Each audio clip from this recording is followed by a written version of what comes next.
Fomentar l'ocupació i la reactivació econòmica són els dos grans objectius del Pla Extraordinari Anticrisi, al qual l'Ajuntament destinarà 1 milió d'euros.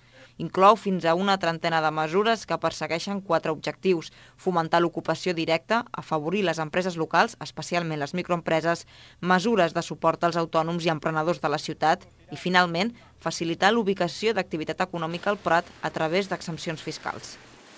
Amb una contingència de crisi com la que vivim, en la que al Prat hi ha moltes persones aturades, és fer una intervenció integrada amb un suport econòmic sensiblement superior al de l'any 2012. Concretament, incrementem amb 1 milió d'euros per un pla extraordinari que incorpora mesures molt innovadores per abordar projectes que ajudin directament al foment de l'ocupació d'una banda, per ajudar als aturats a trobar feina i també a qualificar-se professionalment, també per ajudar al teixit empresarial de la ciutat, micros, petites i mitjanes empreses, a que puguin fer contractacions.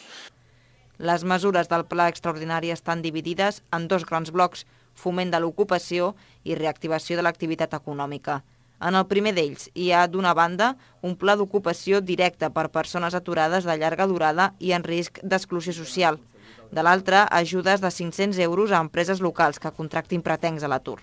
En el segon bloc, el de la reactivació econòmica, hi ha mesures dirigides als autònoms, com ara ajudes directes per pagar els primers mesos de la quota a la Seguretat Social, així com exempcions fiscals per incentivar la nova activitat econòmica al Prat.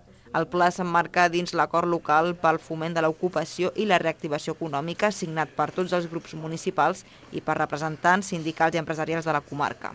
Sabem que no arreglarem tots els problemes dels ciutadans i ciutadanes del Prat amb això, però segurament sí que llançarem també un missatge a la ciutadania del Prat de que aquest Ajuntament progressista planteja també polítiques per redreçar la situació.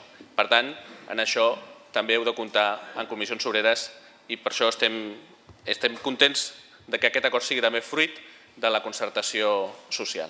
Recolzem totalment l'Ajuntament amb aquesta iniciativa perquè el problema que tenen les nostres empreses i autònoms continua sent principalment la manca de crèdit.